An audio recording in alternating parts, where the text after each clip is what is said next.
Hello students. तो कल जब हम कंपनी की थ्योरी पढ़ रहे थे तो उसमें हम लास्ट जो वीडियो हमने बनाया था उसमें क्वेश्चन 5 कंप्लीट करा दिए थे। 5 क्वेश्चन उसमें कंप्लीट हो गए थे और उनके आंसर मैं आपको समझा चुका था। अब अगला क्वेश्चन इसमें आता है जो क्वेश्चन नंबर 6 है। आप बारी बारी से सारे क्वेश्चंस देखते जाइए। Difference between memorandum of association MOA and article of association AOA क्या है ये? तो देखिए, मेमोरेंडम ऑफ एसोसिएशन क्या होता है और आर्टिकल ऑफ एसोसिएशन क्या होता है। दोनों ही के बीच में हम डिफरेंस समझेंगे कि दोनों के बीच में डिफरेंस क्या होता है। डिफरेंस इतना इंपॉर्टेंट होता है कि डिफरेंस से ही हम किसी चीज की कैरेक्टरिस्टिक्स बना सकते हैं, डिफरेंस से ही हम उसका मीनिंग लिख सकते हैं। तो डिफरेंस हमें समझ लेना चाहिए। डिफरेंस से हम बहुत सारे उससे रिलेटेड बहुत सारे क्वेश्चनों का आंसर दे सकते हैं हम डिफरेंस आने पर। तो जैसे सबसे पहले हम MOA की डेफिनेशन समझते हैं। क्या डेफिनेशन होती है इसकी? The MOA memorandum of association is the companies constitution. जैसे हमारा कॉन्स्टिट्यूशन है ना, संविधान है ना हमारा, हमारे लिए नियम कानून जो है बने हुए हैं उसमें, वैसे ही कंपनी के लिए जो नियम और कानून जिसमें बने हुए हैं, जो भी लॉ उसके लिए बनाए सेट किए गए हैं, एक सेट मतलब लॉ का एक सेट है और वो जो पूरा सेट है वो सेट काय में होता है? MOA में होता है। विच आउटलाइंस मतलब MOA ही हमें हमारी लॉ की, हमारे लीगल जो ऑब्लिगेशंस हैं उनकी आउटलाइन बताता है। और इसमें हमारी कंपनी के ऑब्जेक्टिव्स लिखे रहते हैं कि हमारी कंपनी क्या पर्पस से जो है तैयार की गई है, and scope of the activities, और हमारी एक्टिविटीज के क्या क्षेत्र हैं, क्या स्कोप है, वो भी हमारे MOA में लिखा होता है। एक तरीके से जो MOA है वो हमारी कंपनी के ऑब्जेक्टिव्स को डिफाइन करता है। हमारी कंपनी के क्या एरिया होगा, हमारा क्या स्टेट होगा, क्या ऑब्जेक्टिव होंगे, तो सारी चीजें डिसाइड करने वाला कौन है? MOA है। और अब बात आती है कि AOA की डेफिनेशन क्या है।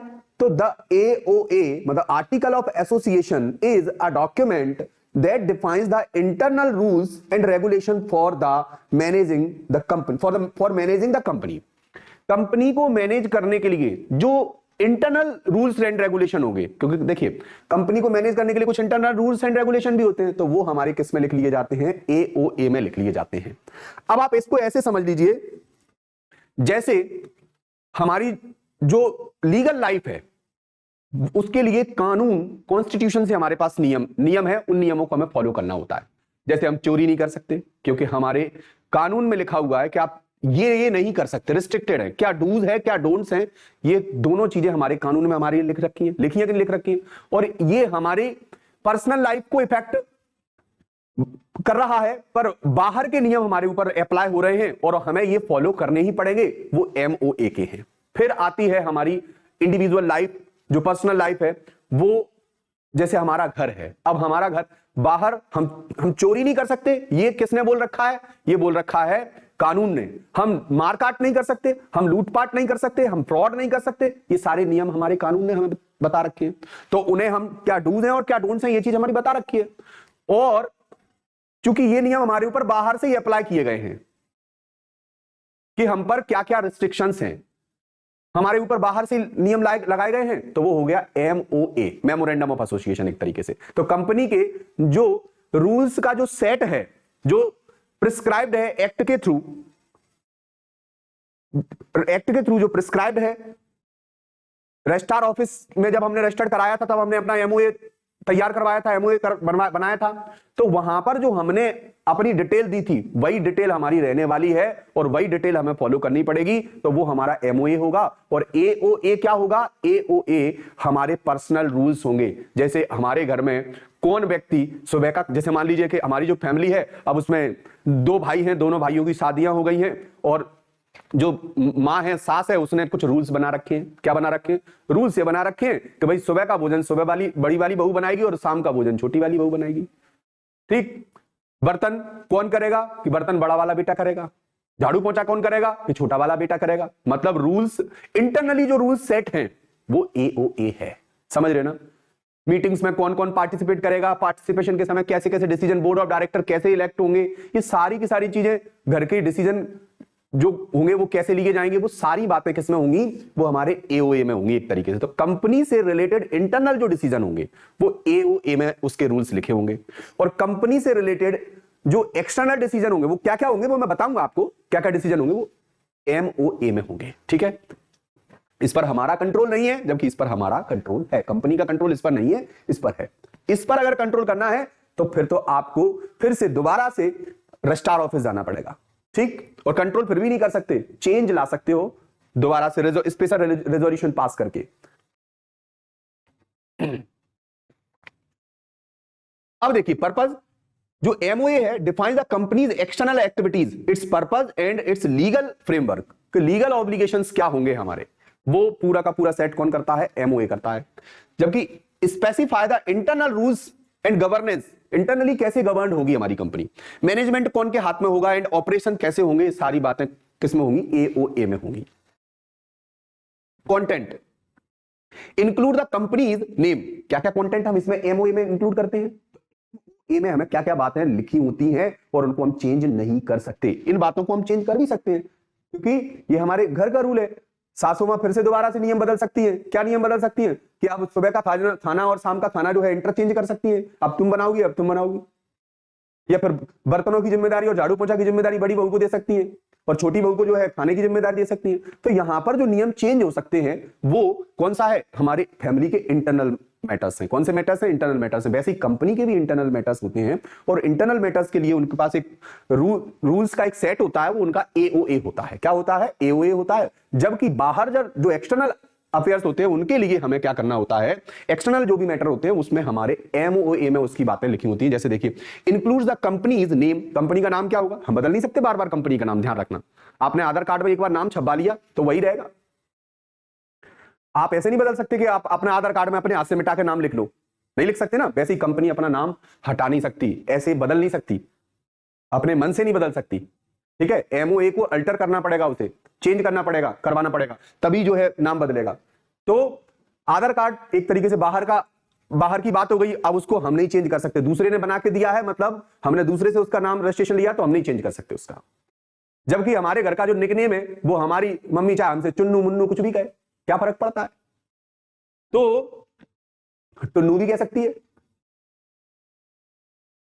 तो the state of registration and the objective of the company, company का नाम क्या होगा, कौन से स्टेट से रजिस्ट्रेशन है उसका, और ऑब्जेक्टिव हमारी कंपनी का टास्क क्या होगा, ये बातें पहले से मेंटेन होंगी एमओए में।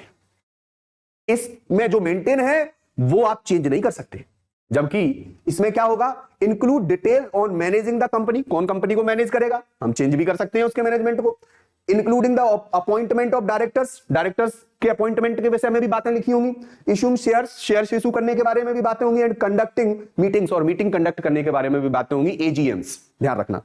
तो एजीएम, एनुअल जनरल मीटिंग जो होंगी उनके बारे में विषय में भी बातें होंगी। कौन एजीएम में आएगा, कैसे क्या, सब कुछ सारी चीजें। Legal binding, the MOA is public document. MOA कैसा डॉक्यूमेंट है, पब्लिक डॉक्यूमेंट है।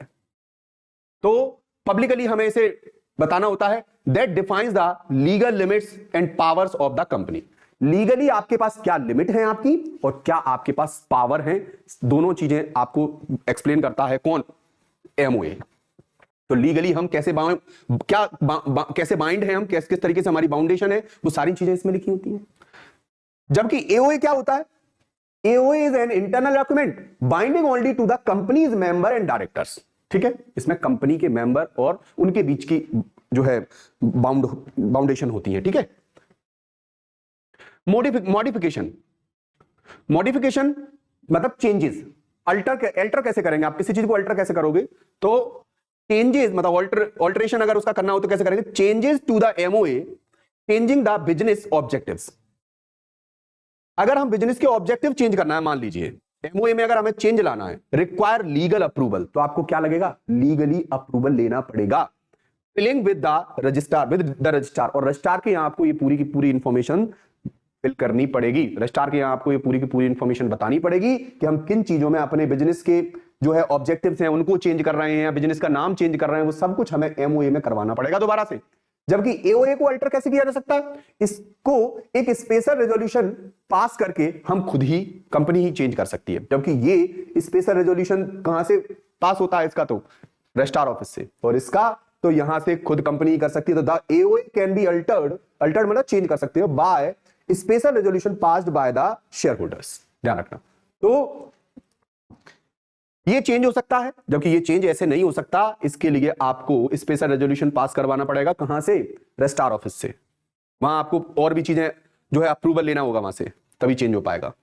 अगर हम एग्जांपल देखें तो if the MOA state the company's purposes is to manufacture furniture, it can not engage in software development without amending the MOA. अगर आप पहले फर्नीचर बनाते थे और अब फर्नीचर से आप सॉफ्टवेयर डेवलपमेंट करना चाहते हो, तो आप स्विच नहीं कर सकते ऐसे, जब तक आप अपने एमओए को क्या नहीं करवा लोगे, अल्टर नहीं करवा लोगे, चेंज नहीं करवा लोगे। और एओए में क्या होगा, AOA the AOA specify that board meetings must be held quarterly. Board meetings कैसे क्वार्टरली होंगी, and decision require a majority vote, decision कैसे होंगे, मेजोरिटी पर होंगे। तो ये सारी चीजें एओए में होती है। हमारी इंटरनल अफेयर्स जो भी है सब हमारे किस में होंगे, एओए में होंगे। Scope of coverage deals with companies external activities and scope of operation. हाँ, एक्सटर्नल एक्टिविटीज पर ये डील करता है। किसके साथ डील करता है, एक्सटर्नल, मतलब एक्सटर्नल एक्टिविटीज बताता है हमारी। जबकि ये deals with internal matters of governance, administration and business operations. और ये जो भी इंटरनल मैटर्स होते हैं, कौन के गवर्नेंस में होगी पूरी की पूरी फर्म, कौन गवर्न करेगा उसको, किसके आधिपत्य में होगी, एडमिनिस्ट्रेशन क्या होगा, बिजनेस ऑपरेशंस कैसे करेंगे, ये सारी बातें किसमें होंगी, ये हमारे एओए में होंगी।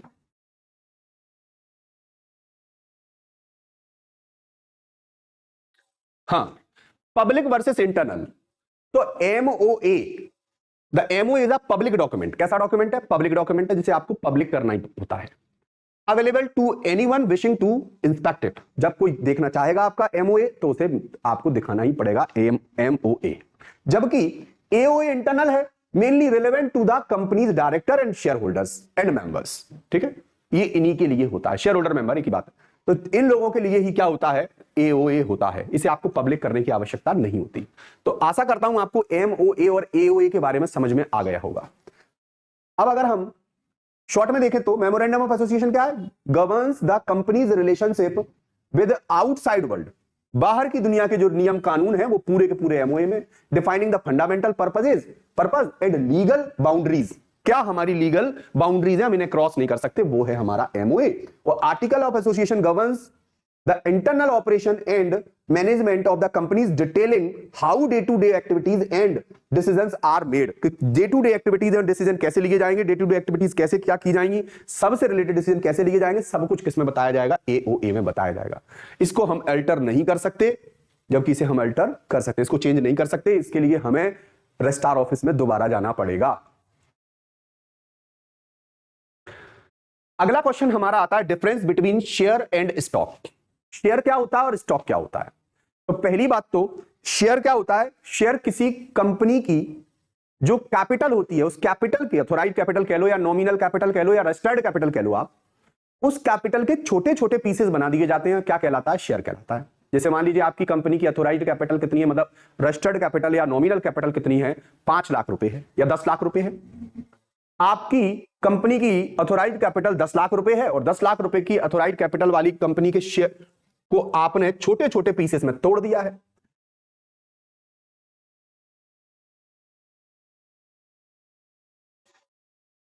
ये कोई कंपनी है और इस कंपनी की अथोराइज कैपिटल जो है पूरी पूरी जो है 10 लाख है, और इस 10 लाख कैपिटल को आपने छोटे छोटे पीसेस में तोड़ दिया है। ठीक है, तो जो स्मॉल पीसेस आपने कर दिए कंपनी की अथोराइज कैपिटल के, तो छोटे छोटे पीसेस कर दिए हैं, वही क्या बन जाती है, शेयर कैपिटल बन जाती है। क्या बन जाती है, तो ये जो छोटे छोटे पीसेस हैं वही क्या है, शेयर कैपिटल है। टोटल में क्या है, अथोराइज कैपिटल है, और उस अथोराइज कैपिटल को छोटे छोटे पीसेस में तोड़ दिया गया, तो वो क्या कहलाती है, शेयर कैपिटल कहलाती है। तो और उस छोटे पीस को ही हम क्या कहते हैं, शेयर कहते हैं। और ये कंपनी की ओनरशिप हमें दिलाता है, क्या दिलाता है, ओनरशिप दिलाता है। तो जैसे मान लीजिए किसी के पास 10 लाख की अथोराइज कैपिटल थी, और 100 रुपए वाले शेयर उस कंपनी ने इशू किया। एक शेयर की फेस वैल्यू क्या है यहां पर, ये जो एक शेयर है, एक शेयर की वैल्यू कितनी है, 100 रुपीज है। तो 100 रुपीज की फेस वैल्यू शेयर अगर रखता है तो टोटल इस कंपनी के पास कितने शेयर हो जाएंगे, अगर देखा जाए तो इस कंपनी के पास टोटल 10,000 शेयर हो जाएंगे। कितने शेयर हो जाएंगे, 10,000 शेयर इस कंपनी के पास है 100 रुपए वाले। और अब ये कंपनी इन 10,000 शेयर को क्या कर सकती है, मार्केट में 10,000 शेयर बेच सकती है। अब कोई एक शेयर खरीदेगा, कोई दो खरीदेगा, कोई तीन खरीदेगा।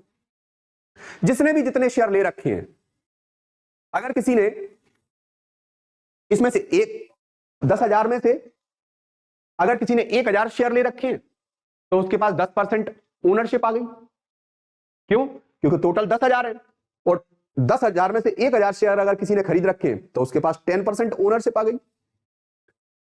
तो सीधी सी बात यह है कि शेयर किसी चीज की ओनरशिप हमें दिलाता है। क्या दिलाता है, किसी कंपनी की ओनरशिप हमें दिलाता है। और शेयर क्या होता है, शेयर कुछ नहीं होता है, शेयर एक प्रकार से किसी कंपनी की अथोराइज्ड कैपिटल के छोटे छोटे पीसेस कर दिए जाते हैं। क्योंकि हम एक आदमी से तो इतना पैसा ले नहीं सकते, एक आदमी इतनी रिस्क लेगा भी नहीं, नुकसान हो सकता है। तो इस चक्कर में छोटे छोटे टुकड़ों में हम उन शेयर्स को बेचकर अलग अलग लोगों से पैसा ले लेते हैं। तो वो क्या बन जाता है, कंपनी का शेयर बन जाता है। अब अगर हम शेयर और स्टॉक में डिफरेंस समझे तो स्टॉक एक्चुअल में मल्टीपल कंपनी के क्या हो सकते हैं, फुली पेड शेयर हो सकते हैं। मल्टीपल कंपनी के फुली पेड अप जो शेयर होते हैं वो स्टॉक होंगे। जबकि शेयर्स क्या होता है, शेयर किसी एक कंपनी के शेयर हो सकते हैं। एक कंपनी के, जैसे मैंने कहा कि मेरे पास स्टॉक्स हैं, 10 स्टॉक है मेरे पास, तो मेरे पास अलग अलग कंपनियों के स्टॉक होंगे। और मेरे को, मेरे पास 10 शेयर है तो मेरे पास एक कंपनी के 10 शेयर होंगे। स्टॉक और शेयर में डिफरेंस समझिए। A share represents ownership in a company. अगर आपके पास शेयर है, जैसे मान लीजिए आपके पास 100 रुपए वाले 1,000 शेयर हैं और 10,000 टोटल शेयर हैं, तो आपके पास 10% उस कंपनी में क्या आ गई, ओनरशिप आ गई। A share represents ownership in company and entitles the holder to certain rights. आपको कुछ certain rights मिल जाते हैं शेयर होल्ड करने पर। अब स्टॉक क्या होता है, अब ध्यान रखना, ये स्टॉक यहां पर शेयर की फेस वैल्यू इन्होंने 100 रुपए सेट की है ना, सबके लिए 100 रुपए सेट रहेगी इसकी फेस वैल्यू। और इस फेस वैल्यू से इसको 10 का 90 का नहीं किया जा सकता, 40 का नहीं किया, जो फेस वैल्यू है वही सेट रहेगी। जबकि स्टॉक तो फुली पेड अप शेयर्स होते हैं। जैसे स्टॉक इज कंसोलिडेटेड कंबाइंड, मतलब form of fully paid share used for the simplifying the trading and ownership. किसी कंपनी में ओनरशिप को और ट्रेडिंग को सिंप्लीफाई करने के लिए किसका जन्म हुआ, स्टॉक का जन्म हुआ। और स्टॉक किसी कंपनी में फुली पेड अप होते हैं। कैसे होते हैं, वे शेयर जो एक बार फुली पेड हो जाते हैं उन्हें काय में कन्वर्ट किया जा सकता है, स्टॉक में कन्वर्ट किया जा सकता है। तो फुली पेड अप शेयर्स ही क्या होते हैं, स्टॉक होते हैं। Unit of ownership, each share is a specific unit of ownership in the company. Her share की एक स्पेसिफिक यूनिट होती है ओनरशिप की। जैसे एक शेयर है तो मतलब 1 यूनिट ऑफ ओनरशिप है आपके पास। मान लीजिए 100 शेयर है तो 100 में से आपके पास 1 यूनिट ऑफ ओनरशिप की यूनिट आ गई आपके पास। 2 शेयर है तो 2 यूनिट ऑफ जो है आपके पास ओनरशिप आ गई आपके पास। तो stock represent an aggregate of shares. जब शेयर्स को एग्रीगेट, एक बंडल बना, मतलब एक प्रकार से ये बंडल है। स्टॉक क्या है, एक प्रकार का बंडल है। नंबर ऑफ शेयर्स जो हैं उनको एड अप करके, मतलब जो शेयर्स हैं, मान लीजिए आपने 100 रुपए वाले 1,000 शेयर खरीद रखे हैं, तो 1,000 शेयर खरीद रखे हैं तो आपके पास 1 लाख का स्टॉक है। क्या है, आपके पास एक स्टॉक है 1 लाख का, ठीक है। और ये, लेकिन ध्यान रखना, ये फुली पेड अप होगा तभी स्टॉक में कन्वर्ट होता है। कैसा होगा, फुली पेड अप होगा, क्योंकि फुली पेड अप शेयर ही काय में कन्वर्ट होते हैं, स्टॉक में कन्वर्ट होते हैं। अब आपके पास एक स्टॉक है, ठीक है। जबकि शेयर्स में देखते तो इनको अगर शेयर्स में ब्रेक किया जाए तो फिर आपके पास 1,000 शेयर्स हैं। कितने शेयर्स हैं, 1,000 शेयर्स हैं। लेकिन नहीं, हम तो इन्हें काय में कन्वर्ट हो चुके हैं, ये स्टॉक में कन्वर्ट हो चुके हैं। और अब ये स्टॉक में आपके पास एक स्टॉक है, और स्टॉक्स अगर आपके पास है तो अलग अलग कंपनियों के स्टॉक्स होंगे। एक स्टॉक है मतलब आपने किसी कंपनी के शेयर ले रखे हैं, 1,000 शेयर ले रखे हैं, उसको एक स्टॉक बन गया आपके पास। दूसरी कंपनी के भी 500 शेयर ले रखे हैं तो उसका भी एक स्टॉक बन गया, फुली पेड अप होंगे। तो तीसरी कंपनी का भी स्टॉक ले रखा है, शेयर ले रखे हैं, वो भी फुली पेड अप है, तो उनका भी एक स्टॉक बन गया। आपके पास 3 स्टॉक हो गए, अलग अलग कंपनी के हो गए ना। और अगर मैं कहूं कि मेरे पास 500 शेयर है तो मेरे पास शेयर है किसी कंपनी के, किसी एक कंपनी के, ठीक है, 500 शेयर बोल रहा हूं। तो अब nominal value, shares have a fixed nominal value. Share की कैसी वैल्यू होती है? एक फिक्स्ड नॉमिनल वैल्यू होती है जो जितनी है उतनी ही रहने वाली है। फेस वैल्यू होती है शेयर्स की। क्या होती है? शेयर की एक फेस वैल्यू होती है। जबकि stock have no fixed nominal value and are simply a collective representation of shares.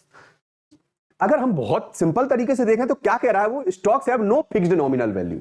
उसकी कोई फिक्स्ड नॉमिनल फेस वैल्यू नहीं है, बल्कि जब बहुत सारे मल्टीपल शेयर्स को एग्रीगेट कर दिया जाता है, मतलब कलेक्टिव रिप्रेजेंटेशन ऑफ शेयर्स है। जब शेयर्स को कलेक्टिवली एक मंच में रिप्रेजेंट किया जाता है तो वो क्या बन जाता है? स्टॉक बनकर तैयार हो जाता है। पर ये फुली पेड अप होगा, ध्यान रखना। जबकि शेयर की तो फेस वैल्यू होती है, आपको पता ही है। स्टॉक कुछ भी नंबर का हो सकता है, पर शेयर हमेशा सबके लिए एक जैसे ही नंबर का होगा। वो चेंज नहीं हो सकता, अलग अलग नंबर का नहीं हो सकता कि तुमने 50 का स्टॉक शेयर दे दिया, मुझे 20 का स्टॉक दे दिया, 20 का शेयर दे दिया। तुम्हें 50 का शेयर मिला है तो मुझे भी 50 का ही शेयर मिला होगा। एक कंपनी जैसे शेयर इशू करेगी वो सबके लिए एक जैसे शेयर इशू करेगी। आगे सुनिए, सबके लिए एक जैसे शेयर इशू होते हैं। Rights, shareholder have voting right and the right to receive dividends. Shareholder के पास वोट करने का भी राइट होता है और डिविडेंड रिसीव करने का भी राइट होता है। जबकि stockholders may also have right to dividend. हाँ, डिविडेंड है भाई। अगर हमें डिविडेंड का राइट नहीं होता तो हम फिर स्टॉक होल्डर बनते ही क्यों? तो इनको, स्टॉक होल्डर को और शेयर होल्डर को डिविडेंड लेने का राइट तो है, but stock itself does not provide direct voting rights. इनको डायरेक्टली कोई वोटिंग राइट नहीं होता unless broken down into shares. कहीं ऐसा ना, यदि इन्हें अगर शेयर में नहीं तोड़ा जाए तो इन्हें कोई वोटिंग राइट, डायरेक्टली कोई वोटिंग राइट नहीं होता। जो किसके पास होता है? शेयर होल्डर के पास होता है। ध्यान रखना।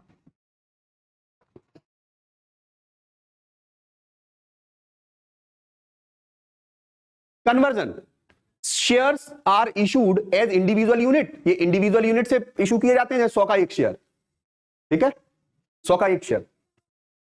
Each having a defined value, और सबकी एक डिफाइंड वैल्यू है कि एक शेयर है और एक शेयर की 100 रुपए वैल्यू है। जबकि शेयर कैन बी कन्वर्टेड, ठीक है, तो शेयर इंडिविजुअल यूनिट होते हैं, जबकि जो शेयर है वही काय में कन्वर्ट हो जाते हैं, स्टॉक में कन्वर्ट हो जाते हैं। लेकिन कब? जब फुली पेड अप। तो वो कह रहा है कि स्टॉक कब बनते हैं? तो स्टॉक कब बनते हैं? शेयर तो इंडिविजुअल यूनिट होती है और ये अपनी खुद की फेस वैल्यू रखता है। जबकि स्टॉक क्या होते हैं? स्टॉक की जो वैल्यू दिख रही होती है वो तब कन्वर्ट होती है कि आपने कितने शेयर ले रखे हैं और कितने शेयर को उन्होंने जोड़कर क्या बना दिया है? स्टॉक बना दिया है। तो स्टॉक की कोई पहले से डिसाइडेड वैल्यू नहीं होती है। जैसे शेयर की, एक शेयर की वैल्यू क्या है? 100 रुपए है, ध्यान रखना। तो स्टॉक वंस फुली पेड, मतलब shares can be converted into stock once fully paid or simplifying the ownership structure. और इसको इसीलिए कन्वर्ट किया जाता है ताकि ओनरशिप स्ट्रक्चर क्या हो सके? सिंपलीफाई हो सके, मालिकाना हक। एग्जाम्पल देखिए आप, if a company issue 1 lakh shares and you buy 1000, you own 1% of the company. आप कंपनी में कितनी ओनरशिप रखते हो? 1% ओनरशिप रखते हो। क्यों? क्योंकि आपने 1 लाख में से 1000 शेयर खरीद रखे, तो 1 लाख का 1000 क्या हो गया? 1% हो गया। If you own fully 50 fully paid up share 10 each, 50 share है और 10 का 1 है और ये फुली पेड अप है, ध्यान रखना। They may be converted into 1 stock, तो ये काय में कन्वर्ट हो जाएंगे? एक स्टॉक में कन्वर्ट हो जाएंगे, ध्यान रखना। ये लोग हमारे पास स्टॉक बन के तैयार हो गया। यूनिट वर्थ 500, आपके पास अब एक स्टॉक है और कितने रुपए का स्टॉक है? कि 500 रुपए का स्टॉक है। अब आप ये नहीं कहोगे कि मेरे पास शेयर से 1000 रुपए का एक, मतलब शेयर्स हैं और 1000 रुपए के शेयर्स हैं मेरे पास। कितने के शेयर्स हैं? 1000 रुपए के शेयर्स हैं। मान लो 100 रुपए का एक शेयर है, तो आपके पास कितने शेयर हो गए? 100 का एक है और 1000 के हैं, तो 10 शेयर आपने खरीद रखे हैं। तो अब आप ये नहीं कहोगे कि मेरे पास 10 शेयर है। 10 शेयर है तो वो ये सिचुएशन है, और स्टॉक है तो स्टॉक ये सिचुएशन है कि अब आपके पास एक स्टॉक है, ठीक है।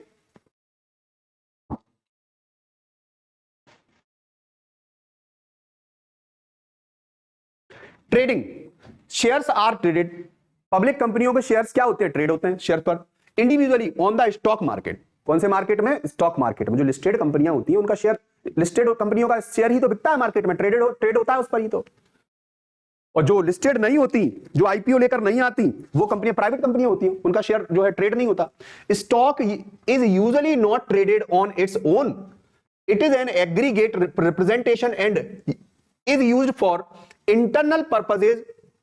ये ऐसे ट्रेड नहीं होते ये, और कंसोलिडेशन के लिए ये यूज होते हैं, ध्यान रखना। अगर हम समरी देखें तो हमें समझ में आ जाएगा कि शेयर और स्टॉक के विषय में क्या करा है। Represent individual unit of ownership in a company and have a nominal value. और इसकी कौन सी वैल्यू होती है? नॉमिनल वैल्यू होती है। जबकि स्टॉक रेफर्स अ कलेक्टिव और consolidated holding of shares simplifying the ownership structure and trading. Ownership कोई तो बता रहा है वो, and trading by the removing the specific nominal value associated with individual shares. ध्यान रखना। तो ये था हमारा शेयर एंड स्टॉक। अगला आता है डिफरेंस बिटवीन प्रेफरेंस शेयर और इक्विटी शेयर। अब शेयर्स के टू टाइप्स होते हैं, एक होता है इक्विटी शेयर और एक होता है प्रेफरेंस शेयर। तो हम सबसे पहले इक्विटी शेयर्स देखते हैं। प्रेफरेंस शेयर और इक्विटी शेयर में डिफरेंस पढ़ना है, दोनों ही देखते हैं। डिविडेंड, अब आपको बताना है किसे डिविडेंड पहले मिलेगा। प्रेफरेंस वालों ने प्रायोरिटी ले रखी है कि हम लॉस नहीं झेलेंगे, डिविडेंड पहले लेंगे, तो इनको फिक्स परसेंटेज से डिविडेंड मिलेगा। कैसी परसेंटेज से मिलेगा? देखिए आप समझिए, dividend share holders receive fixed dividend before equity share holder. हाँ, लेकिन मिलेगा डिविडेंड किससे पहले? इक्विटी वालों से पहले। ये मालिक नहीं है, मेहमान है। ये कौन है? मेहमान है। और मेहमानों को चाय पहले दी जाती है कि भाई आप चाय तो मिलेगी, लेकिन ये मत सोच लेना कि आप इसमें जो ज्यादा बेनिफिट है वो खा लोगे। ज्यादा बेनिफिट नहीं खा पाओगे। आपके लिए जितने 2 गुलाब जामुन अगर आपके लिए बने हैं तो 2 गुलाब जामुन खाओ और निकलो, मेहमान हो ना। लेकिन अगर कहीं घर के लोग हुए तो मतलब इक्विटी वाले, तो वो तसल्ली से बैठकर जितना बचेगा उतना खाएंगे, ठीक है? नहीं बचेगा तो नहीं खाएंगे। तो प्रेफरेंस शेयर होल्डर वो लोग हैं जिन्हें डिविडेंड तो पहले मिलेगा लेकिन फिक्स रेट से मिलेगा। 2 गुलाब जामुन मतलब 2 गुलाब जामुन, ठीक है? मेहमान है ना, एक तरीके से इन्होंने प्रेफरेंस ले रखा है, रिस्क कम ले रखी है इन्होंने, और इन लोगों ने रिस्क ज्यादा ले रखी है इक्विटी वालों ने। तो ये रियल ओनर भी, मालिक भी हम इन्हीं को कहते हैं जो रिस्क ले रहे हैं ज्यादा।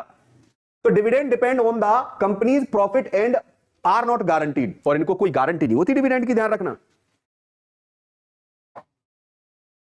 प्रायोरिटी इन पेमेंट, किनके पेमेंट को पहले दिया जाएगा? लिक्विडेशन हो जाए कंपनी का, कंपनी समाप्त हो जाए तो पैसा किसका पहले दिया जाएगा? इक्विटी वालों का या प्रेफरेंस वालों का? कौन से शेयर होल्डर का पैसा पहले दिया जाएगा? तो पहले इक्विटी वालों का नहीं, पहले प्रेफरेंस वालों का पैसा पहले दिया जाएगा, क्योंकि भाई उन्होंने प्रेफरेंस रिस्क ही तो छोड़ रखी है उन्होंने, इसलिए इनको बेनिफिट भी फिक्स रेट से ही मिलेगा, बेनिफिट भी इनको ज्यादा मिलने वाला नहीं है। Preference shareholders have priority over equity share holder during repayment in the case of winding up. जब कंपनी वाइंड अप होगी तो उस समय पहले पैसा प्रेफरेंस वालों को मिल जाएगा। इक्विटी वालों से कहा जाएगा तुम डटो भैया, तुम तो घर के लोग हो यार, क्यों भड़बड़ा रहे हो? बचेगा तो खूब मिलेगा, नहीं बचेगा तो नहीं भी मिलेगा। हाँ, या तो रायता फैल ही जाएगा और या फिर रायता खूब पीने को मिलेगा। इक्विटी वालों की लाइफ में यही है। Equity shareholders receive payment only after preference shareholder have been paid. ध्यान रखना, कब मिलेगा? जब प्रेफरेंस खाकर चले जाएंगे, मेहमान खाकर चले जाएंगे, तब जो है हमें जो है इक्विटी वालों को, जो रियल ओनर है कंपनी के, उनको पेमेंट मिलेगा। रिस्क, कौन को रिस्क ज्यादा? आप तो आप समझ ही गए होंगे, मालिक की रिस्क ज्यादा होती है, गेस्ट की रिस्क ज्यादा होती है। मतलब होस्ट या गेस्ट? तो भाई होस्ट की रिस्क ज्यादा है, गेस्ट की तो रिस्क उतनी है, लिमिटेड रिस्क है। तो preference shareholders bear less risk compare to equity shareholder. है दोनों ओनर, शेयर होल्डर दोनों ओनर है, पर ध्यान रखना preference shareholder real owner है कंपनी के।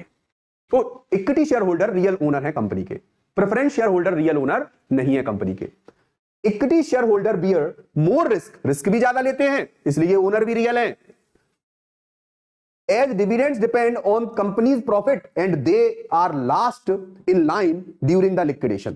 अभी तो बताया था, लास्ट में पैसा मिलेगा इनको, बचेगा तो ध्यान रखना, रिस्क कौन ज्यादा बियर कर रहा है? प्रेफरेंस वाले या इक्विटी वाले? तो इक्विटी वाले। प्रेफरेंस वालों को रिस्क उतनी नहीं है जितनी किसको है? इक्विटी वालों को है। आगे देखिए, वोटिंग राइट। वोटिंग राइट किसको होता है? अब आप ही बता दिए, वोट कौन कर सकता है? हमारे घर से रिलेटेड जो मैटर्स हैं उनमें कौन वोट कर सकता है? मेहमान के हम, तो पहले तो हमारा ही वोट लगेगा। मेहमानों को तो स्पेशल कोई बात होगी तो बुलाया जाएगा, तब उनसे वोट करवाया जाएगा, जब वोटिंग में जो है मैनेजमेंट गड़बड़ हो रहा हो तब। तो फिर ऐसी स्थिति में वोटिंग राइट किसको ज्यादा है, मतलब किसके पास है वोटिंग राइट? तो preference share holder generally do not have voting rights in a company. Company में इन्हें वोटिंग राइट नहीं होता, जनरली नहीं होता। हम मेहमानों को थोड़ी ना डेली बुलाएंगे, हाँ भैया हमारे घर में क्या खिचड़ी बनेगी, बनेगी खिचड़ी की नहीं बनेगी। और equity shareholders have voting rights in companies decision and meetings, company के डिसीजंस लेने में, मीटिंग्स में, एजीएम में, सारे डिसीजन जो भी होंगे उससे रिलेटेड सबको वोट करने का अधिकार होता है इक्विटी वालों को, पर प्रेफरेंस वालों को ऐसे जनरली तो कोई वोटिंग राइट नहीं होता। स्पेशल रेजोल्यूशन पास हुआ हो तो एक अलग बात है भैया। Capital appreciation, limited potential for capital, limited potential ही है, ज्यादा इनकी कैपिटल एप्रिसिएट नहीं हो सकती क्योंकि इन लोगों ने रिस्क कम झेली है, तो अब कैपिटल कैसे ज्यादा एप्रिसिएट हो जाएगी, बढ़ कैसे जाएगा पैसा? पैसा तो तभी बढ़ेगा ना भाई जब आप रिस्क भी तो लो, नहीं तो फिक्स परसेंट से अपना प्रॉफिट पकड़ो, मतलब डिविडेंड पकड़ो, निकलो यहां से। जबकि equity shareholder have higher potential, बहुत पोटेंशियल है, for capital appreciation based on the company's performance, company ने कैसा परफॉर्मेंस किया है, इक्विटी का जलवा उसी में हो जाएगा, गड़बड़ है तो गड़बड़ भी हो जाएगी इनके साथ। अब आता है control. Preference shareholders have no control over the company's management, company के मैनेजमेंट पर इनका कोई कंट्रोल नहीं है, जबकि equity shareholder can influence company decision and strategy through their voting rights, equity shareholder voting right से company को हर हालत में मैनेज करने की क्षमता रखते हैं।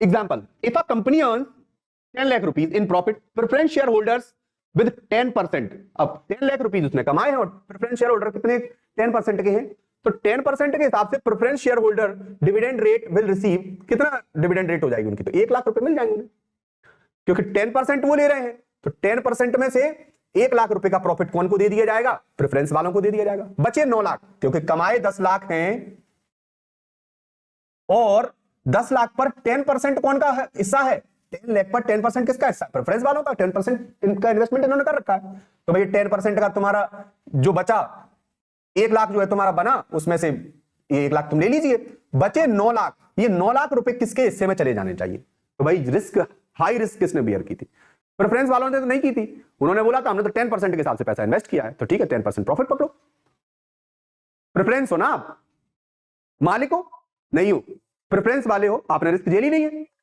तो जब आप घर से जा रहे हो तो वो जो लास्ट में जो रिश्तेदारी में से जाते हो तो 2 गुलाब जामुन मिल जाते हैं ना साथ में टांगने के लिए, या आप शादी में से आए हो तो कुछ साथ में मिल गया थोड़ा सा, वो थोड़ा सा ही मिलेगा खाने के लिए, मिठाई का डब्बा थोड़ा सा मिल जाता है ना, बस थोड़ा सा ही मिलेगा, तो 10% का हिसाब है, आपने इतने का तो रिस्क लिया था, जितने का आपने रिस्क लिया था उस हिसाब से प्रेफरेंस शेयर होल्डर वालों को पे ऑफ कर दिया जाता है, जबकि इक्विटी शेयर होल्डर वालों को जो बचता है वो पूरा किसको चला जाता है, इक्विटी को चला जाता है। तो देखिए, after the preference shareholder are the remaining 9 lakh profit is divided among equity shareholder, तो इक्विटी शेयर में रिस्क है तो प्रॉफिट भी तो है उसमें, लिक्विडिटी, प्रेफरेंस शेयर में have lower liquidity as they are less commonly traded than equity shares, ध्यान रखना प्रेफरेंस शेयर जो होते हैं इनमें कम लिक्विडिटी होती है, have lower liquidity as they are less commonly traded, बहुत लेस कॉमनली ट्रेडेड है ये देन इक्विटी शेयर, जबकि equity share are more commonly traded in the market and are generally more liquid, सबसे ज्यादा लिक्विड कौन है, लिक्विड मतलब cash की कन्वर्टेबिलिटी, और दूसरी बात सबसे ज्यादा ट्रांजैक्शन किसके उस पर होते हैं, तो इक्विटी के ऊपर होते हैं, क्यों, क्योंकि इक्विटी जो है सबसे ज्यादा क्या होते हैं, ट्रेड होते हैं मार्केट में, जबकि प्रेफरेंस शेयर इतने ट्रेड नहीं होते हैं।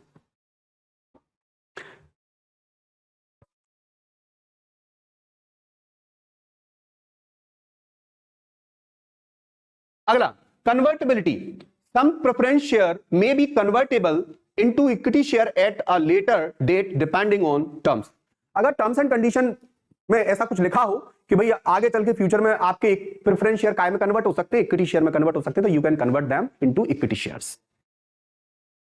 अगर आपको ये राइट मिला हो कि आप अपने शेयर्स को, प्रेफरेंस शेयर को काय में कन्वर्ट कर सकते हो, इक्विटी में कन्वर्ट कर सकते हो, तो यू कैन कन्वर्ट। और इक्विटी शेयर क्या नहीं हो सकते, इक्विटी शेयर कभी भी कन्वर्ट नहीं हो सकते into any other type of shares, ध्यान रखना। तो कौन से शेयर कन्वर्ट हो जाते हैं, तो देखो प्रेफरेंस शेयर के पास एक ऑप्शन तो होता है, क्या ऑप्शन होता है कि शुरू में जैसे किसी ने प्रेफरेंस में इन्वेस्ट कर दिया, उनका मन नहीं कर रहा है यार, गलत जगह इन्वेस्ट कर दिया, पैसा ज्यादा कुछ बचता नहीं है, पोटेंशियल कम दिख रहा है, तो कोई बात नहीं, अगर आपके पास कन्वर्टेबल प्रेफरेंस शेयर वाला राइट होगा तो you can convert your shares into equity shares, आप अपने शेयर्स को इक्विटी शेयर्स में कन्वर्ट कर सकते हो। तो अगर हम समरी देखें तो हमें यही समझ में आया होगा कि प्रेफरेंस शेयर जो होते हैं इनके पास स्टेबल रिटर्न होता है, फिक्स्ड डिविडेंड मिलता है इन्हें, विद लेस रिस्क होती है और नो वोटिंग राइट्स होता है, but have priority in repayment during the liquidation. इतने में हमारा पूरा प्रेफरेंस शेयर खत्म हो गया। जबकि इक्विटी शेयर क्या होता है, इसका जस्ट अपोजिट है कि प्रोवाइड, अच्छा फिक्स्ड डिविडेंड रेट नहीं होती इक्विटी वाले की, ठीक, और रिस्क हाई होती है, और वोटिंग राइट होता है इनको, नो वोटिंग राइट, जबकि इनको वोटिंग राइट होता है। जबकि इनको प्रायोरिटी होती है पेमेंट में, इनको प्रायोरिटी पेमेंट में नहीं होती है। इनको कब पेमेंट मिलेगा, जब पहले प्रेफरेंस वालों का पेमेंट दे दिया जाएगा। तो equity shares are riskier with the variable dividends. Variable dividends इनका फिक्स नहीं है, but offer greater potential for capital appreciation. इनको ग्रेटर पोटेंशियल नहीं है कैपिटल एप्रिसिएशन का, इनको है and the ability to influence company decision through voting rights. और वोटिंग राइट्स के थ्रू ये डिसीजन ले सकते हैं, कंपनी के जो है जो भी कंपनी के डिसीजन है उनको इफेक्ट कर सकते हैं वोटिंग राइट के थ्रू। तो सीधी सी बात यह है कि आपको पूरा जो ऊपर जो आपने डिफरेंस पढ़ा है, उस डिफरेंस को पढ़ने के बाद अगर आप कभी रिवीजन करोगे तो आप इतने से ही रिवीजन कर पाओगे। टाइप्स ऑफ कैपिटल, कैपिटल्स के टाइप क्या होते हैं? अगर हम कैपिटल्स के टाइप देखें, क्योंकि कंपनी में कैपिटल तो होगी, बिना कैपिटल के तो काम नहीं चलेगा किसी कंपनी में, तो कैपिटल स्ट्रक्चर कैसा कैसा हो सकता है, कैपिटल कौन कौन सी कैपिटल किसी कंपनी के पास हो सकती है, तो हम कैपिटल को पढ़ते हैं अब कंपनी की। तो कंपनी की जो कैपिटल है उसमें टाइप्स ये रहे, और उन टाइप्स के जो मीनिंग है वो सामने है, ठीक है। हम सबसे पहले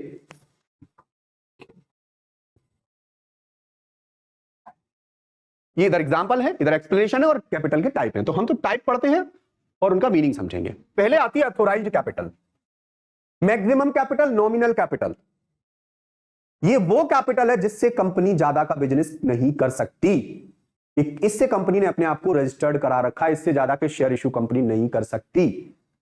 the maximum amount of capital a company can raise by issuing shares, इससे ज्यादा के शेयर इशू नहीं कर सकती।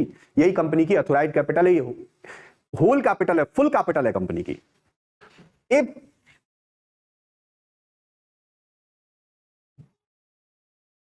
If the authorized capital is 10 lakh, a company cannot issue share worth more than this amount.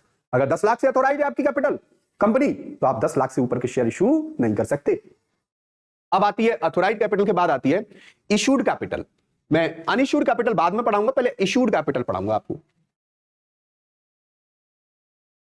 ये इशूड कैपिटल क्या होती है? तो अथोराइज्ड कैपिटल जो हमने करा रखी है 10 लाख की, वो जरूरी नहीं है कि वैसे तो एक बार में पूरी कैपिटल कभी भी इशू नहीं होती। जो मेरी 10 लाख की अथोराइज्ड कैपिटल है उसमें से कुछ कैपिटल मैंने जनरल पब्लिक में आईपीओ लाके क्या कर दी, इशू कर दी। जनरल पब्लिक से मैंने कहा कि मैंने अपने आप को इनिशियल पब्लिक ऑफरिंग के लिए रजिस्ट्रार ऑफिस में जाके आरओसी में जाके मैंने क्या करवा दिया, आईपीओ के लिए जितने भी डॉक्यूमेंट्स से मैंने सबमिट कर दिए, और मैं आईपीओ लेके आ रहा हूं। अब मैं जो है प्रोस्पेक्टस इशू कर रहा हूं, और प्रोस्पेक्टस इशू करते समय मैंने क्या कर दिया, कुछ कैपिटल मेरी कंपनी की डिटेल डाल दी मैंने प्रोस्पेक्टस में सारी, और उसके बाद मैंने बोल दिया कि जनरल पब्लिक से मैं इतने शेयर जनरल पब्लिक में इशू कर रहा हूं, इतने, जैसे मान लीजिए कि 10 लाख की कंपनी है, मैंने उसमें से 5 लाख के शेयर इशू कर दिए। कितने के? 5 लाख के शेयर इशू कर दिए। अब जो, क्योंकि मुझे फर्दर प्रोडक्शन के लिए, अदर किसी एक्टिविटी के लिए, जो मेरी पर्सनल एक्टिविटी है उसकी बिजनेस की, उसके लिए पैसे की जरूरत है, तो मैंने आईपीओ ले आया। क्या ले आया? आईपीओ ले आया। अब मैं जनता में जब अपनी कैपिटल के कुछ हिस्से को, अथोराइज्ड कैपिटल के कुछ हिस्से को मैं क्या करूंगा, इशू करूंगा। तो इशू करूंगा तो जनरल पब्लिक उसको सब्सक्रिप्शन भेजेगी, तो मेरे पास वो पैसा इकट्ठा हो जाएगा। तो इशूड कैपिटल वही कैपिटल होती है जो जनरल पब्लिक में इशू की गई होती है। तो अथोराइज्ड कैपिटल का वो पार्ट जो हमने जनरल पब्लिक में इन्विटेशन भेजे हैं कि जनरल पब्लिक आए और इस कैपिटल को जो है सबमिट करे, इस पैसे को सबमिट करे और शेयर होल्डर बन जाए। तो the portion of authorized capital that the company offers to the public for the subscription. मान लीजिए 10 लाख की अथोराइज्ड कैपिटल थी, 10 लाख में से मैंने 6 लाख की जो है क्या कर दी है, इशू कर दी है। कितने की इशू कर दी है कैपिटल? 6 लाख की इशू कर दी है। तो 6 लाख के शेयर्स मैंने अब बेच दिए सब्सक्रिप्शन के लिए, और 6 लाख मेरी क्या है, इशूड कैपिटल है। तो वही कह रहा है कि व्हाट इज इशूड कैपिटल? तो अथोराइज्ड कैपिटल का वो पार्ट जो मैंने पब्लिक में बेच दिया है, पब्लिक में बेचने के लिए भेज दिया है, तो वो मेरी इशूड कैपिटल है। और जो मैंने पब्लिक में बेचा नहीं है अभी, इसमें 10 लाख में से 6 लाख बेचती है तो 4 लाख तो बचे ना, वही मेरा मतलब अनइशूड कैपिटल, वही मेरी अनइशूड कैपिटल है। इशूड कैपिटल और वही मेरी अनइशूड कैपिटल है। तो मेरी अनइशूड कैपिटल क्या होगी? जैसे मान लीजिए the portion of the authorized capital that has not been issued for or offered for subscription. तो बताओ मैंने इसमें से 10 लाख मेरी कैपिटल थी, तो उसमें से क्या इशू कर दिया मैंने? 6 लाख। तो बताओ कितनी मैंने अभी इशू नहीं की? तो 4 लाख मैंने इशू नहीं की, वही मेरी क्या है, अनइशूड कैपिटल है। और इश्यूड कैपिटल क्या है कि 6 लाख मेरी इश्यूड कैपिटल है, और दोनों को जोड़ दिया जाए तो वो मिलकर क्या बनेगी, वो मेरी ऑथोराइज्ड कैपिटल बनेगी। क्या बनेगी, ऑथोराइज्ड कैपिटल बनेगी। ये मेरी ऑथोराइज्ड कैपिटल है 10 लाख। ठीक है, तो ध्यान रखना, इश्यूड कैपिटल, अनइश्यूड कैपिटल, और अब आती है सब्सक्राइब्ड कैपिटल। तो मैंने तो 6 लाख भेजी है जनता में, सब्सक्राइब करने के लिए कितनी भेजी है, 6 लाख। 6 लाख में से जनरल पब्लिक ने 5 लाख का सब्सक्रिप्शन मुझे भेज दिया, 1 लाख अभी सब्सक्राइब नहीं हुई। तो जो सब्सक्राइब हो गई, कितनी सब्सक्राइब हो गई, जनरल पब्लिक ने कितने के लिए सब्सक्रिप्शन भेज दिए, तो 5 लाख के लिए सब्सक्रिप्शन। मैंने कितनी बेची थी, 6 लाख। मैंने कितनी इशू की थी, 6 लाख। लेकिन मेरे पास जनरल पब्लिक ने कितनी डिमांड दी, तो 5 लाख की डिमांड दी। तो जो 5 लाख है वो मेरी सब्सक्राइब्ड कैपिटल हो गई। कौन सी कैपिटल हो गई, और 1 लाख अभी भी कैसी पड़ी हुई है, जो अनसब्सक्राइब्ड कैपिटल है, क्योंकि अभी भी जनरल पब्लिक ने उस कैपिटल को क्या नहीं किया, सब्सक्राइब नहीं किया। तो ध्यान रखना, the portion of issued capital that investors have agreed to purchase either fully or partially. ठीक है, जबकि unsubscribe the portion of issued capital that has not yet been subscribed to by investor. ठीक है, सब्सक्राइब टू बाय मतलब subscribe by investor, investors के द्वारा अभी भी इसे क्या नहीं किया गया है, परचेज नहीं किया गया, मतलब सब्सक्राइब नहीं किया गया, तो 1 लाख रुपए। तो ये मेरी अनसब्सक्राइब्ड कैपिटल हो गई। सब्सक्राइब्ड मतलब जिसके लिए एप्लीकेशन आ गए हैं, सब्सक्रिप्शन हो गया है, उसका बिक गई है।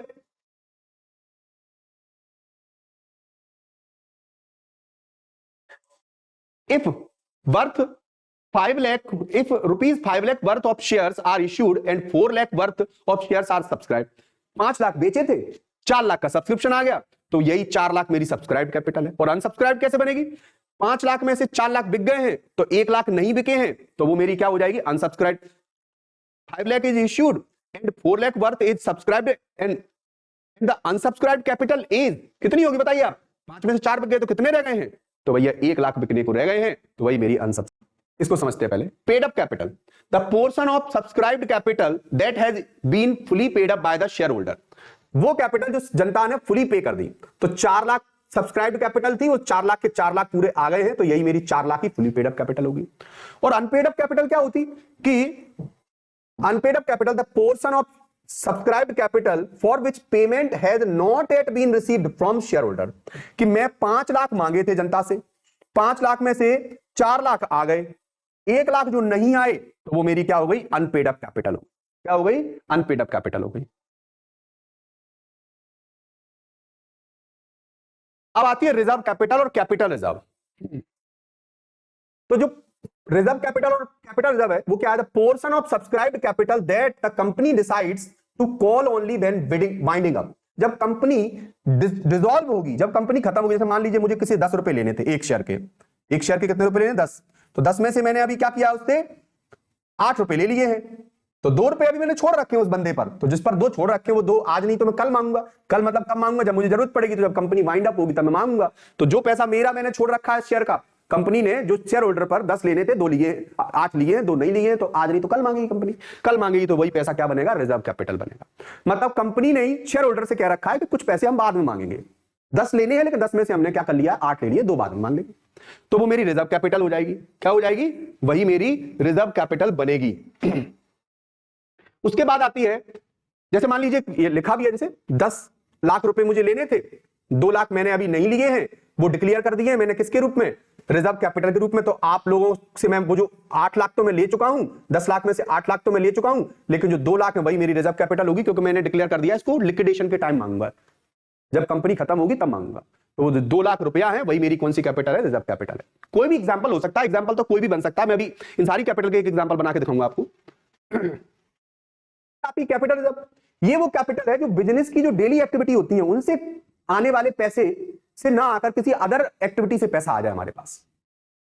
जैसे मेरा काम किसी कुछ प्रोडक्शन का है, मशीन बेच दी मैंने, उससे मेरे पास कैपिटल प्रॉफिट हो गया, तो जो पैसा मशीन बेच, मेरा काम मशीन बेचने का तो है नहीं, फिर भी उससे पैसा आ गया मेरे पास, तो जो पैसा आ गया वो पैसा मेरे डेली बिजनेस की वाली एक्टिविटी से आया क्या, नहीं आया, तो वो पैसा मेरे पास जो आया है वही मेरा क्या है, कैपिटल रिजर्व का पैसा है। प्रीमियम आ गया मेरे पास, सिक्योरिटी प्रीमियम, तो वो भी अदर एक्टिविटी, मतलब एक तरीके से सिक्योरिटी प्रीमियम, और उसके अलावा फॉरफीचर अमाउंट, फॉरफीचर मतलब किसी का शेयर जब्त कर लिया और जब्त करने के बाद उसके पैसा भी बचा गए, शेयर भी ले लिया उससे वापस, क्योंकि वो किस्त नहीं दे रहा था। जैसे हम किसी के यहाँ गाड़ी खरीदने जाते हैं कंपनी में, तो गाड़ी खरीदते हैं तो वो गाड़ी भी छीनने जाते हैं, अगर हम किस्त ना भरे तो जो पैसे भरे हैं वो भी जब्त कर लेते हैं, तो वो जब्त करके जो पैसा आया है वो उनका फॉरफीचर अमाउंट बताइए एक तरीके से क्या होगा, वो भी कैपिटल रिजर्व हो गई। तो ऐसे ही शेयर में क्या होता है, A reserve created from profits earned from the activity outside the company's regular business like asset sales, ठीक है, फॉर फीचर इन ऐसी तरीके से, मतलब बिना बिजनेस के जो पैसा आता है, एक तरीके से जो बिना बिजनेस की एक्टिविटी के पैसा आ रहा है वही क्या है, कैपिटल रिजर्व है। If a company sells building,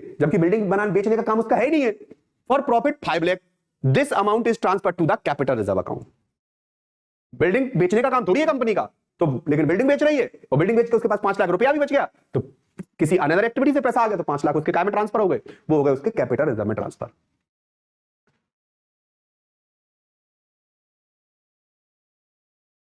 अब मैं आपको ये जो कैपिटल मैंने जो आपको बताई है, इन कैपिटल के विषय में एक बार और बताता हूं। जैसे मैं बिल्कुल एक एग्जांपल दूंगा, जैसे आपकी अथोराइज्ड कैपिटल है 10 लाख, ठीक है, 10 लाख में से आपने इश्यू 10 लाख जो आपकी अथोराइज्ड कैपिटल है, इसमें से अनइश्यूड कैपिटल होगी और इश्यूड कैपिटल होगी, तो 6 लाख आपने इश्यू कर दी तो वो इश्यूड कैपिटल हो गई, और जो आपने अभी इश्यू नहीं की है, तो 10 लाख में से 6 लाख इश्यू कर दी, तो कितनी इश्यू नहीं की, 4 लाख इश्यू नहीं की। तो देखो, अनइश्यूड कैपिटल जो हमने अभी नहीं बेची जनरल पब्लिक में, इश्यूड कैपिटल जो बेचने मतलब पब्लिक में सब्सक्रिप्शन के लिए भेज दी है, तो ये अनइश्यूड कैपिटल और issued capital, total authorised capital 10 lakh थी। अब मैं कहूं कि मैंने तो 6 लाख इश्यू की है ना, तो 6 लाख में जरूरी है कि मेरे पास पूरे 6 लाख के 6 लाख सब्सक्रिप्शन आ जाए। मैं कोई चीज बेचने के लिए निकला कि मेरे पास 6 लाख वस्तुएं हैं, अब जरूरी है कि 6 लाख की 6 लाख बिक जाए, हो सकता है वो 5 लाख ही बिके। कितनी बिके, 5 लाख बिकी वो, तो 5 लाख की मेरी क्या हो गई, सब्सक्राइब कैपिटल हो गई, और कितने की नहीं बिकी, एक ही बेची थी ना, तो 5 ही की बिकी, तो एक की नहीं बिकी, तो एक मेरी क्या हो गई, वही एक मेरी अनसब्सक्राइब्ड कैपिटल हुई, जो जनरल पब्लिक ने क्या नहीं किया, उसको सब्सक्राइब नहीं किया। अब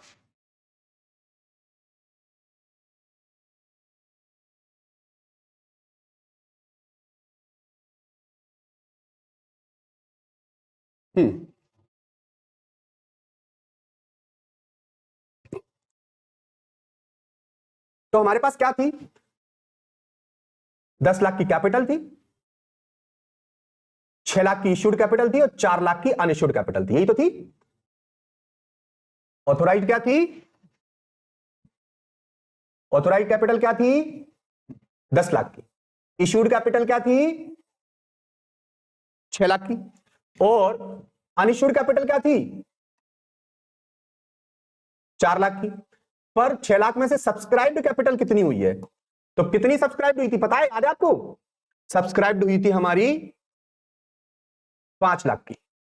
तो कितने की सब्सक्राइब्ड नहीं हुई थी, तो सब्सक्राइब्ड नहीं हुई थी 1 लाख की, अनसब्सक्राइब्ड। यहां तक बातें हो चुकी थी। Authorized capital 10 lakh, issued capital उसमें से 6 लाख, अनइश्यूड जो मैंने नहीं इश्यू की है वो 4 लाख, सब्सक्राइब्ड कितनी हो चुकी थी 5 लाख की, तो अनसब्सक्राइब कितनी रह गई, मैंने तो 6 लाख की बेची थी भाई, लेकिन 6 लाख की नहीं बिकी, तो मैं क्या करूं, मैंने तो सब्सक्रिप्शन के लिए कितनी भेजी थी 6 लाख, लेकिन सब्सक्रिप्शन आए ही कितने 5 लाख के, तो 5 लाख मेरी सब्सक्राइब्ड है और अनसब्सक्राइब्ड कितनी है कि 1 लाख की है। अब जनता से मेरे पास 5 लाख की सब्सक्रिप्शन, अगर 5 लाख की कैपिटल सब्सक्रिप्शन के लिए सब्सक्राइब हो गई है, तो मुझे 5 लाख रुपया मिल जाने चाहिए जनता से या नहीं मिल जाने चाहिए, क्योंकि इन दोनों तो दिए ही नहीं है पैसे, लेकिन इन्होंने तो सब्सक्रिप्शन वालों ने दिए ना, तो सब्सक्रिप्शन वालों ने भी बाद में इन लोगों ने भी झोल कर दिया, 5 लाख के हिसाब बता के 5 लाख आने चाहिए थे, लेकिन 5 लाख में से केवल कितने आए हैं, 4 लाख ही आए हैं। कितने आए हैं, 4 लाख ही आए हैं 5 लाख में से, जबकि आने कितने चाहिए थे बताओ, 5 लाख आने चाहिए थे, 5 लाख में से केवल 4 लाख ही आए हैं, तो 4 लाख मेरे पास आ गए मेरे पास, तो ये पेड अप कैपिटल है। कौन सी कैपिटल है, पेड अप कैपिटल है। तो फिर अनपेड अप भी होगी, क्या नहीं दिया शेयर होल्डर ने, तो 1 लाख नहीं दिए सब्सक्राइब जिन्होंने किए थे उन्होंने, तो वो मेरी क्या हो गई, 1 लाख की अनसब्सक्राइब्ड अनपेड अप कैपिटल हो गई। पेड अप कैपिटल 4 लाख जो आ गए हैं, अनपेड अप कैपिटल जो नहीं आए हैं। अब रिजर्व कैपिटल क्या होती है और कैपिटल रिजर्व क्या होती है, तो मुझे मान लीजिए किसी से 10 का नोट लेना था और उसमें से मैंने केवल 8 रुपए लिए हैं, तो 2 रुपए जो मैंने छोड़ रखे हैं वो मैं फ्यूचर में मांगूंगा, तो वो मेरी 2 रुपया क्या होगी, रिजर्व कैपिटल होगी, ईच शेयर मान लीजिए।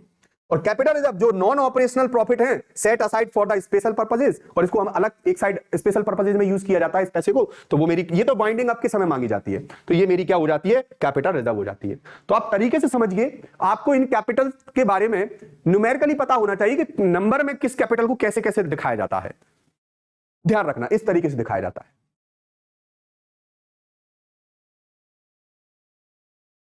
अगला क्वेश्चन आता है व्हाट इज शेयर प्राइसिंग। आप जानते हो शेयर्स की कुछ ना कुछ प्राइस तो होती होगी, और शेयर्स की जो प्राइसिंग है, जो शेयर्स की प्राइसिंग है वो कैसे होती है।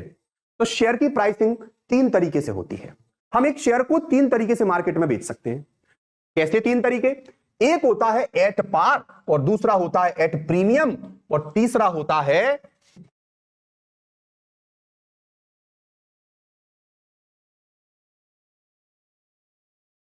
एट पार, एट प्रीमियम और एट डिस्काउंट। एट पार क्या होता है? जैसे कोई शेयर है जिसकी फेस वैल्यू 10 रुपया है और मार्केट में आपने उसे 10 रुपए में ही बेच दिया, तो ये शेयर कैसा इशू हुआ है? ये एट पार पर इशू हुआ है। कोई शेयर है उसकी फेस वैल्यू 10 रुपया है और आपने मार्केट में उसे कितने में बेच दिया? मार्केट में आपने 2 रुपया प्लस करके 12 में बेच दिया। तो जो 12 में आपने मार्केट में सेल किया है, तो 2 रुपया जो आपने एक्स्ट्रा कमाए हैं, एक्स्ट्रा बेनिफिट लिया है, वही हमारा प्रीमियम पर इशू है। किस पर इशू है? ये एट पार पर इशू किया है, ये प्रीमियम पर इशू किया है। एक्स्ट्रा अमाउंट कमाई है ना आपने, प्रीमियम वैल्यू ली है। ध्यान रखना, प्रीमियम क्वालिटी की चीजें जो होती है उन पे पैसा ज्यादा लगता है। वैसे ही प्रीमियम मतलब जो शेयर है उसमें जो अच्छी कंपनियां होती है ना, इनकी रेपुटेशन अच्छी होती है, वो प्रीमियम पर शेयर इशू कर सकती हैं। अब डिस्काउंट, डिस्काउंट तो आजकल अलाउड ही नहीं है। 2013 एक्ट के अकॉर्डिंग डिस्काउंट तो अलाउड ही नहीं है। जैसे 10 का शेयर है और आपने 8 का बेच दिया, 2 रुपए का डिस्काउंट दे दिया, तो उसे हम क्या कहते हैं? Share issued on discount. ठीक है, ये भी डिस्काउंट पर इशू होते हैं, लेकिन कहां इशू होते हैं वो आगे पता लगेगा आपको। आईपीओ के समय डिस्काउंट पर आप इशू नहीं कर सकते शेयर को।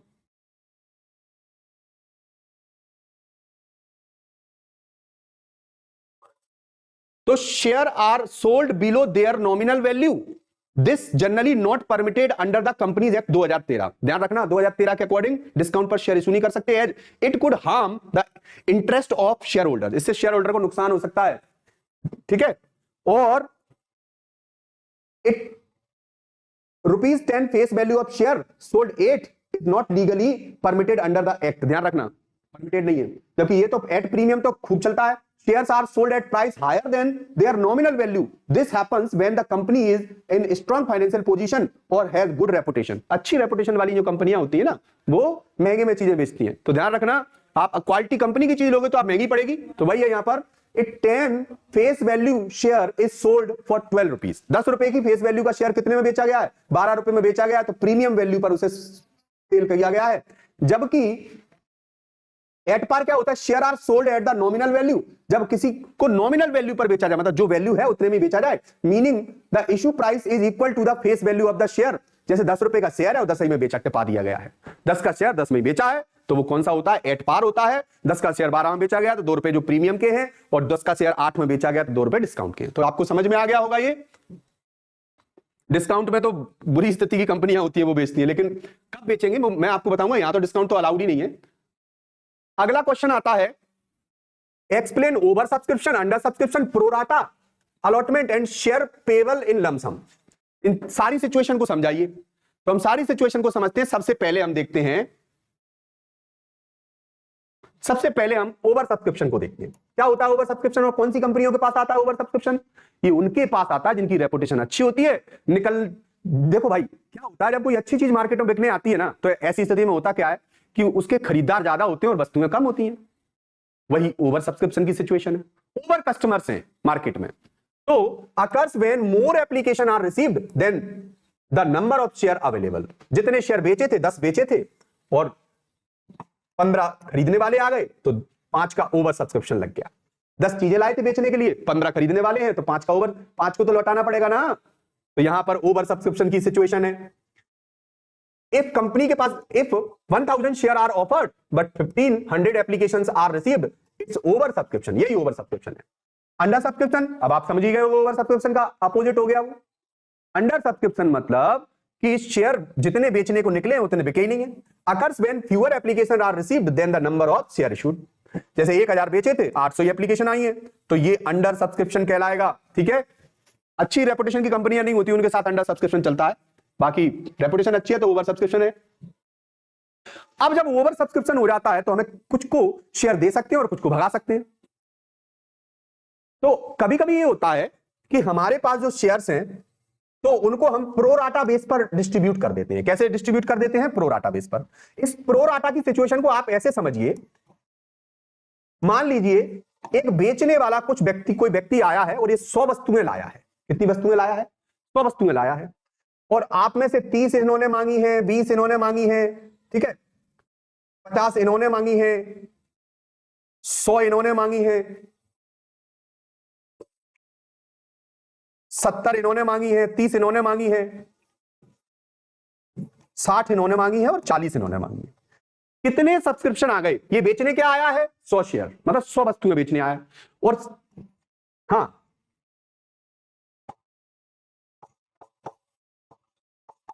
ये चिंकी, ये पिंकी, ये मिंकी, ये टिंकी, और ये, इसका नाम तुम सिलेक्ट कर लो, हाँ, आपकी कोई फ्रेंड होगी। इन सब ने क्या डिमांड की है? ये डिमांड की है, क्या डिमांड की है? ये कह रही है कि मुझे 30 वस्तुएं चाहिए, 30 चाहिए। अपन अभी शेयर की बात नहीं कर रहे, अपन केवल प्रो राटा अलॉटमेंट समझ रहे हैं। तो लेकिन हमारे पास 100 ही वस्तुएं 100 से ऊपर नहीं हो सकती। 100 ही लेकर आया है टोकरी में, तो अब जब 100 लेकर आया और 30 तो अकेला यही मांग रही है, 20 ये मांग रही है, 50 ये मांग रही है, 60 ये मांग रही है और 40 ये मांग रही है। टोटल कितनी मांगी जा रही है बताइए? आपने काउंट कर लिए? 200 मांगी जा रही है। कितनी मांगी जा रही है? 200। तो इसका मतलब ये हुआ कि 100 शेयर हैं और मांगने वाले क्या हैं? 200 हैं। मतलब 100 की वस्तुएं, तो एक तरीके से देखा जाए तो 1:2 का रेशो हो गया। मतलब जिसने 2 मांगी है उसको कितनी मिलेगी? 1 मिलेगी। कितनी मिलेगी? 1 मिलेगी।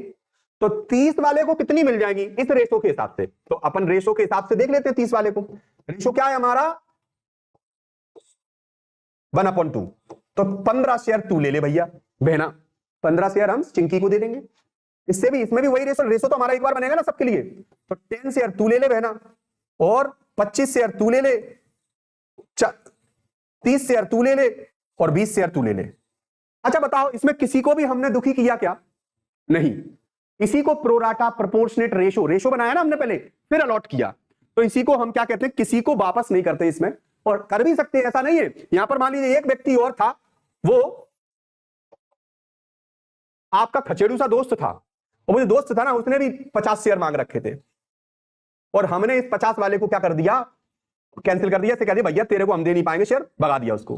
पता नहीं किस्त भरेगा कि नहीं भरेगा, ले, इसको हमने शेयर दिया ही नहीं। इसका पैसा जो आया था मेरे पास वो बैंक में वापस कर दिया, और इनको शेयर दे दिया प्रोराटा अलॉटमेंट पर। कौन से बेस पर? प्रोराटा बेस पर। तो इसी को प्रोराटा अलॉटमेंट कहते हैं। क्या कहते हैं? Pro rata allotment. हम सबको पैसा, सबको शेयर देंगे, लेकिन कैसे देंगे? जिसने रेशो लगा के। और रेशो कैसे? 1/2 का बनना था, तो इसको 15 देंगे, इसमें भी 1/2 लगा देंगे। तो रेशो कैसे बना था? ऐसे बना था, कितने शेयर थे और कितने डिमांड आई है। तो आपको प्रोराटा अलॉटमेंट समझ में आया होगा। ये क्वेश्चन में ज्यादा अच्छे से समझ में आता है, ये थ्योरी है। थ्योरी में आप थ्योरी को समझिए।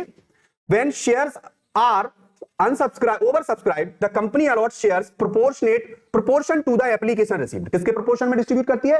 एप्लीकेशन रिसीव होने के प्रोपोर्शन में। जैसे मान लीजिए 1500 share are applied for but only 1000, मतलब 1500 के लिए एप्लीकेशन आया है। 1500 के लिए क्या आया है? एप्लीकेशन आया है। 1500 के लिए एप्लीकेशन आया है, और आपके पास शेयर तो 1000 है। अब क्या करोगे? कुछ नहीं, 3:2 का रेशो बन गया। क्या बन गया? कि 1000 शेयर है, हम ऐसे रख लेते हैं, 1000 to 1500, ठीक है। तो हमारा 2:3 का रेशो बन गया, 2:3 का। जिसने 3 मांगे उसको कितने मिल जाएंगे? 2 मिल जाएंगे। हाँ, किसी ने 300 शेयर मांगे हैं। कितने मांगे हैं? 300 शेयर मांगे हैं।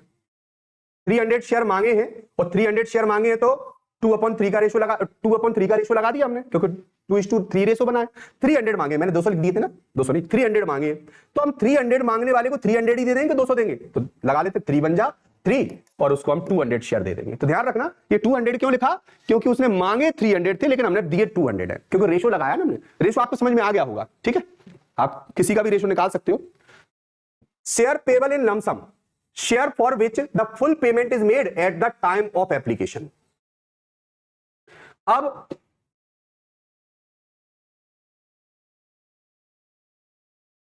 अब आता है शेयर पेबल इन लमसम। ये लमसम में पेमेंट क्या होता है? कोई पूछे आपसे लमसम में पेमेंट क्या होता है, तो वो शेयर्स जिनका पेमेंट एप्लीकेशन के टाइम ही पूरा मांग लिया जाए। जैसे देखिए, अपन गाड़ी एजेंसी से लेने गए, तो जिस गाड़ी को हमने ऑन रोड ऑन कैश उठाया है तो पूरा कैश दे दिया और गाड़ी हम उठा लाए, वो कैश पेमेंट हो गया, इसी को कहते हैं लमसम में पूरा पेमेंट कर दिया। और किस्तों में दिया है तो फिर घिसटते रहो, इस महीने भी आ गई किस्त, अगले महीने भी आ गई किस्त, तो फिर ऐसे महीनों के महीने किस्त भरोगे तो वो इंस्टॉलमेंट में होता है। और जब हम एक बार में पैसा पेमेंट कर देते हैं तो उसे कहते हैं शेयर पेबल इन लमसम। तो share for which the full payment is made at the time of application, A share with value of the 10 rupees payable entirely during the application process. अगला pro rata का example है simplified. खैर इसको तो हमें समझ में आ गया होगा। ये situation where shares are over subscribed, allotment is made based on the application. If 2000 share are applied और 1000 शेयर ही है तो फिर वही रेशो क्या बन गया कि शेयर है 1000 और अप्लाई कितने के लिए हुआ है 2000 के लिए, काट दो 30 से 30, फिर से वही 1:2 का रेशो बन गया। जिसने 2 मांगे उसको 1 मिलेगा। मान लीजिए आपने क्या किया है 100 शेयर के लिए अप्लाई किया है, तो बताओ आपने 100 के लिए अप्लाई किया तो अब आपको कितने शेयर मिलने वाले हैं, क्या रेशो लगेगा, आप खुद कैलकुलेट करके दिखाओ इसको। और अगर आपको ये नहीं आया तो फिर से वीडियो वॉच करो दोबारा से, आएगा ये, आप निकाल के दिखाना इस वैल्यू को।